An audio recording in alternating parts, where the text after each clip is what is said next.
In June of 2014, Derek Braudius and his wife Maria finally found the perfect home for their young family at 657 Boulevard, New Jersey.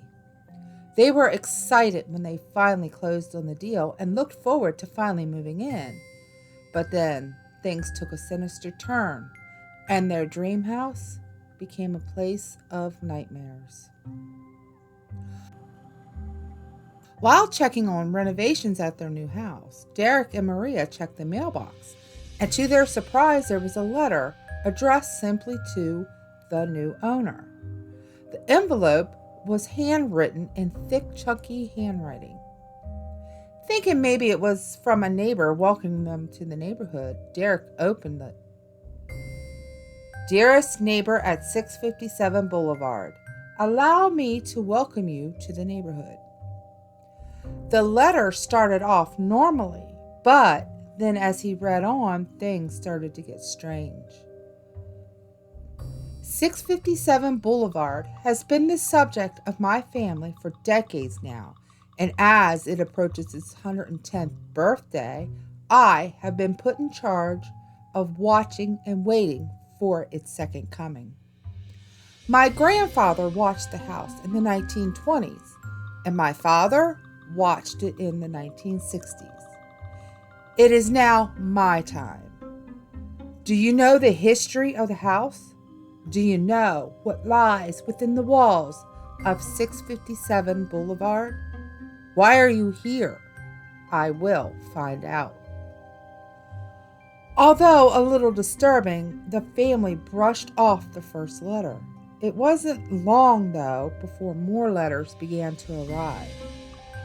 The second letter arrived within a week while Derek was at the new home, closing up for the night after the workers left. It seemed to come from the same writer, but this one was much more terrifying. 657 Boulevard is anxious for you to move in. It has been years and years since young blood ruled the hallways of the house. Have you found all the secrets it holds yet? Will the young blood play in the basement, or are they too afraid to go down there alone? I would be very afraid if I were them. It is far from the rest of the house. If you're upstairs, you would never hear them scream. Will they sleep in the attic, or will you all sleep on the second floor? Who has the bedrooms facing the street? I'll know soon as you move in. It will help me to know who is in which bedroom. Then I can plan better. All the windows and doors in 657 Boulevard allow me to watch you and track you as you move through the house. Who am I? I am the Watcher, and I have been in control of 657 Boulevard for the better part of 2 decades now. The Woods family turned it over to you. It was their time to move on and kindly sold it when I asked them to. I pass by many times a day. 657 Boulevard is my job, my life, my obsession. And now you are too, Broadus family. Welcome to the product of your greed. Greed is what brought the past 3 families to 657 Boulevard. And now it has brought you to me. Happy moving day. You know I will be watching.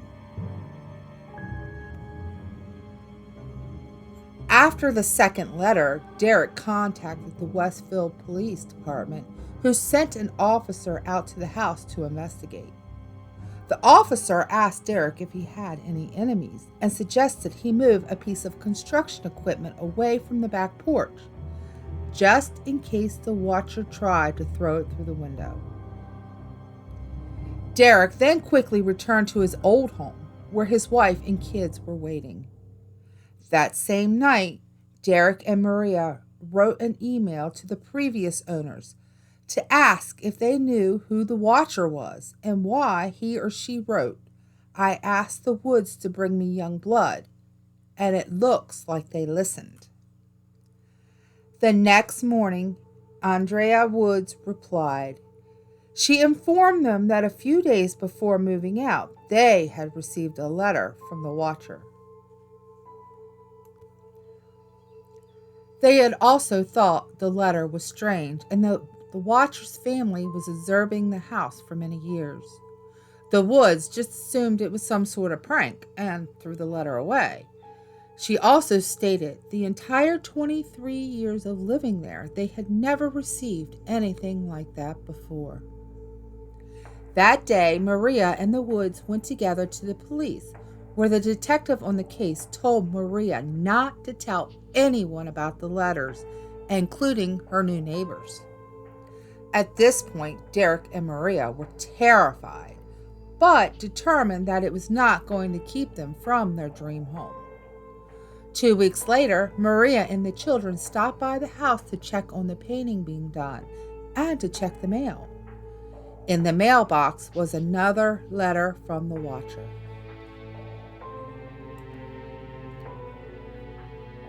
Welcome again to your new home at 657 Boulevard. The workers have been busy, and I've been watching you unload carfuls of your personal belongings. The dumpster is a nice touch. Have they found what is in the walls yet? In time, they will. Maria immediately called the police. This time, the watcher addressed them by name and went on boasting about having learned a lot about the family over the last couple of weeks, especially the children. In the letter, the writer identified the Broadus' 3 children by birth order and nicknames. I am pleased to know your names and the names of the young blood you brought me. You certainly say their names often. The letter went on to ask about one child in particular, who the writer had seen using an easel inside their enclosed porch. Is she the artist of the family? After that, Derek and Maria stopped bringing the children to the house and were no longer sure if they were still going to move in. A few days later, the Broaduses were invited to a barbecue across the street to welcome them and another new homeowner to the neighborhood. They hadn't mentioned the letters to any of the neighbors at this point, so while trying to enjoy the party, they kept looking at everyone and everything, trying to find some sort of clue as to who the watcher could be. While Derek was talking to John Smith, a neighbor who lived 2 doors down from them, Smith told him all about the Langfords, who lived in between them. He said Peggy Langford was in her 90s and that she had several of her adult children who were in their 60s living with her. He said the family was a little odd, but harmless. Schmidt went on to describe one of the younger children, Michael, who didn't work and had a beard like Ernest Hemingway. Derek believed the case was solved. From the Langford's house, you could clearly see the easel on the porch, which is not easily seen from anywhere else. The family had lived there at least since the 1960s, when, according to the watcher, his father began observing their home, and the Langford's patriarch, Richard, died 12 years earlier. It all made sense to Derek, and he went to the detectives on the case with this information. The detectives told Derek they already knew about Michael Langford and that he had already been questioned a week after the first letter. They then went on to tell him a narrative of what was said and that it indeed matched things that were mentioned in the letters. Unfortunately, there wasn't enough evidence to arrest Michael, and after a few weeks, the police chief told the Broaduses that, short of an admission, there wasn't much the police department could do. Derek was extremely frustrated. This is someone who threatened my kids, and the police are saying something probably is not going to be done? When the letters didn't stop, Derek told the police that if they didn't take care of the situation, they would have a different kind of case on their hands. This person attacked my family, and where I'm from, if you do that, you get your ass beat. Frustrated, the Brodiuses start their own investigation. Derek became obsessed with finding out who the Watcher was and set up several webcams in and around 657 Boulevard. He also spent several nights crouched in the dark, watching to see if anyone was watching the house. Not getting anywhere, the Brodiuses hired a private investigator who stalked the neighborhood and ran background checks on each of the Lamfords, but he didn't find anything noteworthy. Derek then reached out to a friend in the FBI and also hired a former FBI agent, Robert Lorhan, to conduct a threat assessment. Robert noted several old-fashioned ticks in the letters, which pointed to an old typewriter. And the envelope included in the salutations, the day's weather. Warm and humid, sunny and cool for a summer day. He also noticed the lack of profanity that, given the level of anger, suggested a less macho writer. Robert also didn't think the Watcher was likely to act on his threats, but the letter had enough typos and errors to imply erraticism. Then there was the seething anger directed at the wealthy. It seemed the Watcher was upset by the new money moving into town. Or perhaps there was jealousy that the Brodiuses had bought the home and the writer couldn't afford to. In cooperation with the Westfield Police Department, the Brodiuses sent a letter to the Langfords announcing plans to tear down the house, hoping to get some sort of response. But nothing happened. The detectives then brought Michael in for a second interview, which got them nowhere because his sister Abby began accusing the police of harassing their family. The Brodiuses then hired a lawyer, Lee Levitt, who met with the Langfords along with their attorney and showed them the letters, along with photos explaining how their home was one of the few homes with vantage points to see the easel on the porch. Lee claimed that the meeting grew tense, but the Langfords insisted Michael was innocent. The renovations continued at 657 Boulevard, despite the Brodiuses still being undecided on whether they wanted to keep the house or even move in. They installed a new alarm system, and Derek started pricing trained German shepherds. He even posted a job on a website looking for military veterans. The post stated, "All you have to do is work out in the backyard every day." But the idea of finally moving in became too much for them. Maria was quoted saying, "At the end of the day, it came down to what you're willing to risk." The letters continued, and the Watchers seemed to be getting more and more unhinged. 657 Boulevard is turning on me. It is coming after me. I don't understand why.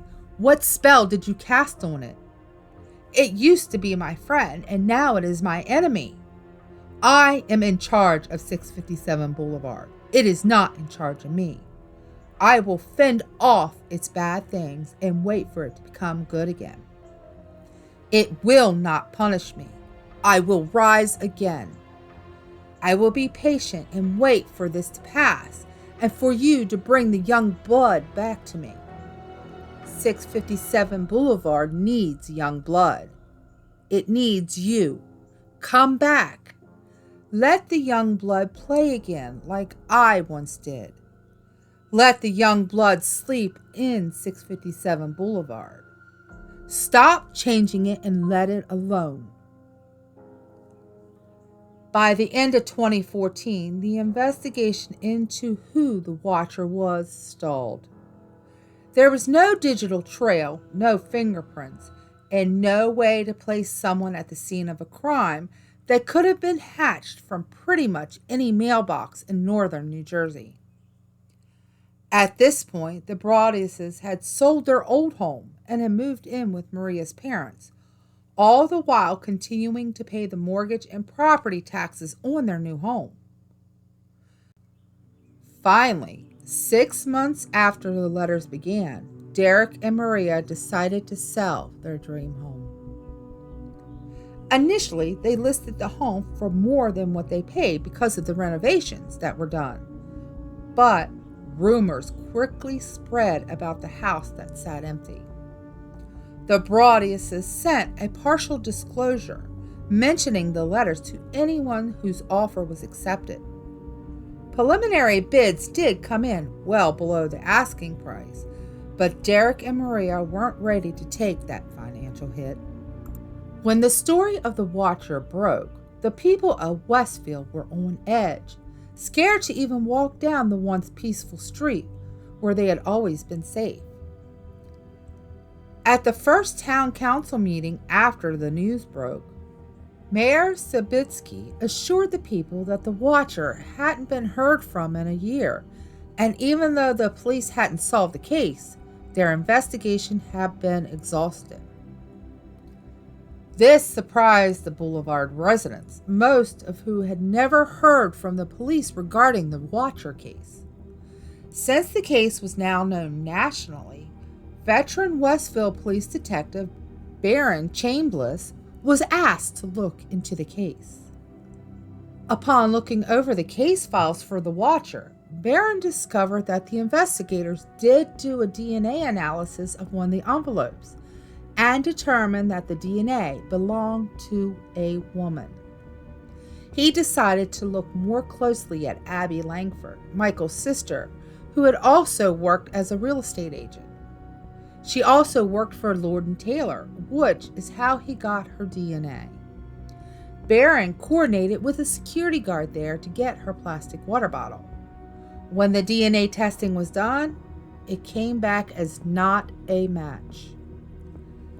The police, left with no other suspects, asked Andrea Woods for a DNA sample and even questioned her 21-year-old son. Both were eventually cleared. Derek and Maria continued their life, consumed by stress and fear. But for the rest of Westfield, the story became little more than a creepy urban legend.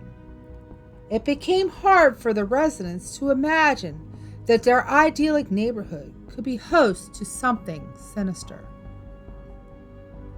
Meanwhile, Derek and Maria had to figure out what to do with the house at 657 Boulevard. Their lawsuit against the Woods, claiming they failed to disclose in the sale of the house that the house was being stalked, was dismissed by the judge, who stated he was in no position to enforce a burden on future sellers on what they need to disclose to the buyers. Derek then started looking into the possibility of renting the house to the Department of Veteran Affairs and a company that runs halfway houses. In the spring of 2016, the Broadiuses put the house back on the market, hoping there would be more interest considering how many people reacted to the news of the letters by saying they would have ignored them and just moved in. But each time a buyer showed interest and met with the lawyers to read the letters, they backed out. Out of options, Derek and Maria decided to sell to a developer as their realtor had suggested. But the house would need to be torn down and the land divided into 2 smaller lots, which would have to be approved by the Westfield Planning Board. The Planning Board met to decide the application in January of 2017. After the parade of neighbors and lawyers standing to speak against the proposal, which there was little talk of the reason why the Broadiuses were driven to tear down the house, the board unanimously rejected their proposal. Derek and Maria were devastated, not knowing what to do now. They finally got some good news. A family with grown children and 2 big dogs agreed to rent their home with the clause in the lease that will let them out if another letter was received. 2 weeks later, while Derek was out of the house dealing with some squirrels, the renter handed him the dreaded envelope. Violent winds and bitter cold to the vile and spiteful Derek and his wench of a wife, Maria.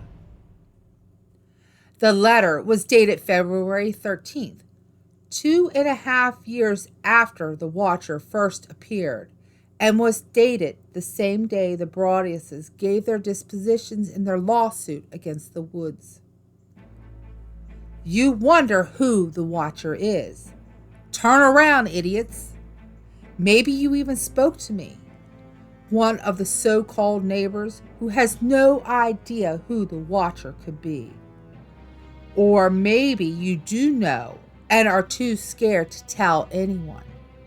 Good move. This letter was more raging than the others, and it appeared the writer had been closely following the story and had seen the media coverage. I walked by the news trucks when they took over my neighborhood and mocked me. I watched as you watched from the dark house in an attempt to find me. Telescopes and binoculars are wonderful inventions. 657 Boulevard survived your attempted assault and stood strong with its army of supporters barricading the gates. My soldiers of the boulevard followed my orders to a T. They carried out their mission and saved the soul of 657 Boulevard with my orders. All hail the Watcher. The letter did mention the current renter, which did scare them, but they agreed to stay on as long as cameras were installed in and around the house. The letter then went on to indicate revenge could come to them in many different forms. Maybe a car accident, maybe a fire, maybe something as simple as a mild illness that never seems to go away but makes you feel sick day after day after day. Maybe the mysterious death of a pet. Loved ones suddenly die. Planes and cars and bicycles crash. Bones break. Derek and Maria continued to press their case, but there wasn't enough evidence for the police to go on.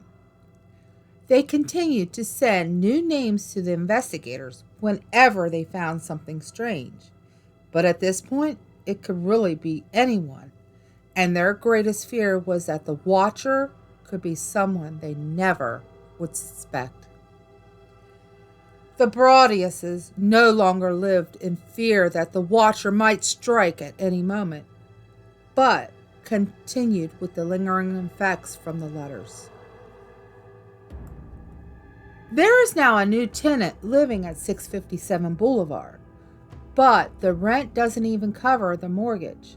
The kids were still occasionally being teased at school, and the conspiracy rumors persist. The Watcher was also no longer the only person sending anonymous letters in Westfield. Christmas Eve 2017, several families received an envelope in their mailboxes, hand-delivered to the homes of people that had been the most vocal and criticizing towards the Brodiuses online. The letters were strangely poetic as the Watchers, and it accused the families of speculating inaccurately about the Brodiuses. The letters were signed "Friend of the Brodius Family."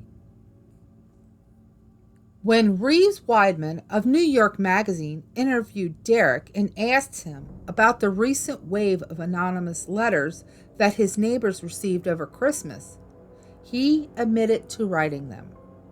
He said he wasn't proud of it, and he hadn't even told his wife. He claimed that they were the only anonymous letters he had written, but at that point he felt at his wits' end and fed up with watching silently as people threw accusations at his family based on practically nothing.